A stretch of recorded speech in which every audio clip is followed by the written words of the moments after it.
Komisi Pemberantasan Korupsi telah memeriksa suami artis Zaskia Gotik, Sirajuddin Mahmud, dalam penyelidikan terkait dugaan korupsi dalam proyek pembangunan gereja King Mile 32 di Kabupaten Mimika, Papua. Sirajuddin Mahmud tampil sebagai saksi dalam penyelidikan tersebut.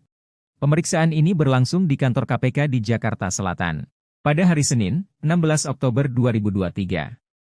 Setelah menjalani pemeriksaan, Sirajuddin memberikan pernyataan singkat. Saya hadir merespons panggilan dari KPK. Saya telah memberikan keterangan yang dianggap perlu oleh mereka, kata Sirajuddin. Meski demikian, Sirajuddin tidak memberikan rincian terkait pertanyaan yang diajukan oleh tim penyidik KPK. Dia menyatakan bahwa dia telah memberikan semua informasi yang ia ketahui terkait proyek pembangunan gereja King Mile 32. Untuk rincian lebih lanjut, silakan tanyakan kepada penyidik.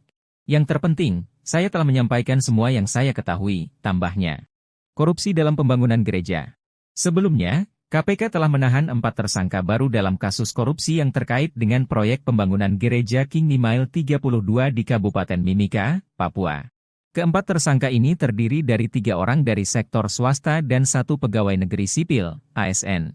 Demi kepentingan penyelidikan, tim penyidik menahan tersangka BW, tersangka AY, tersangka GUP, dan tersangka TS masing-masing selama 20 hari. Mulai tanggal 22 September 2023 hingga 11 Oktober 2023 di Rutan KPK, kata Direktur Penyidikan KPK, Asep Guntur Rahayu, dalam konferensi pers di KPK, Jakarta Selatan, pada Jumat, 22 September. Keempat tersangka baru tersebut adalah Budianto Wijaya, Arif Yahya, Gustaf Urbanus Patandianan, dan seorang ASN bernama Totok Suharto. Mereka menjadi tersangka dalam kasus ini setelah penyidikan awal yang juga menyeret Bupati Mimika, Eltinus Omaleng. Kasus korupsi ini bermula ketika Eltinus Omaleng, yang saat itu bekerja sebagai kontraktor dan komisaris PT Nemangka Wijaya, NKJ, merencanakan pembangunan gereja King Mi di Kabupaten Mimika dengan anggaran sekitar 126 miliar rupiah. Tahun berikutnya, Eltinus terpilih sebagai Bupati Mimika.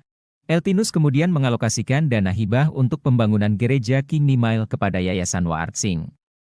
Tim Anggaran Pemerintah Daerah, TAPD, Kabupaten Mimika kemudian menyertakan hibah sebesar 65 miliar rupiah untuk pembangunan gereja King Mile 32 dalam anggaran Pemkab Mimika tahun 2014, sesuai perintah dari Eltinus. Pada tahap ini, Eltinus masih menjabat sebagai komisaris PT NKJ. Dia mendirikan fasilitas produksi beton tepat di depan lokasi pembangunan gereja King Mile 32. Eltinus Omaleng kemudian menawarkan proyek ini kepada Teguh Anggara, Direktur PT Waringin Megah, pada tahun 2015. Keduanya sepakat untuk membagi fee sebesar 10% dari nilai proyek, di mana Eltinus mendapatkan 7% dan Teguh Anggara 3%. Skema korupsi dalam proyek pembangunan gereja King Mile terus berlanjut setelah Eltinus mengangkat Martan Sawi, Kepala Bagian Kesrasetda Kabupaten Mimika, sebagai pejabat pembuat komitmen, PPK.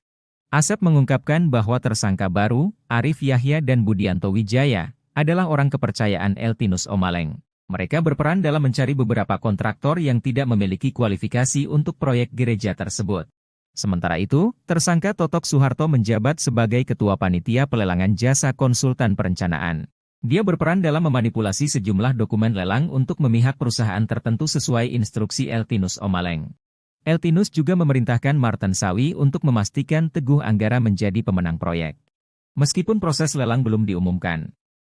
Setelah proses lelang dimanipulasi, Martan Sawi dan Teguh Anggara kemudian menandatangani kontrak untuk pembangunan gereja King Mile 32 dengan nilai kontrak mencapai sekitar 46 miliar rupiah. Namun, progres pembangunan gereja King Mile 32 tidak sesuai dengan jangka waktu penyelesaian sebagaimana yang tercantum dalam kontrak, termasuk kurangnya volume pekerjaan, meskipun pembayaran pekerjaan telah dilakukan, tambah Asep. Asep mengatakan bahwa dari hasil penyidikan terhadap keempat tersangka baru dalam kasus ini, mereka meraup keuntungan miliaran rupiah dari skema korupsi ini. Keuntungan pribadi yang diperoleh oleh BW, AY, GUP, dan TS mencapai 3,5 miliar rupiah. Akibat tindakan para tersangka ini, negara mengalami kerugian keuangan setidaknya sebesar 11,7 miliar rupiah, ungkap Asep. Demikianlah akhir laporan dari kami mengucapkan terima kasih atas perhatian Anda, dan teruslah mengikuti saluran berita dari kami, guna mendapatkan informasi terbaru dan analisis mendalam. Sampai bertemu lagi.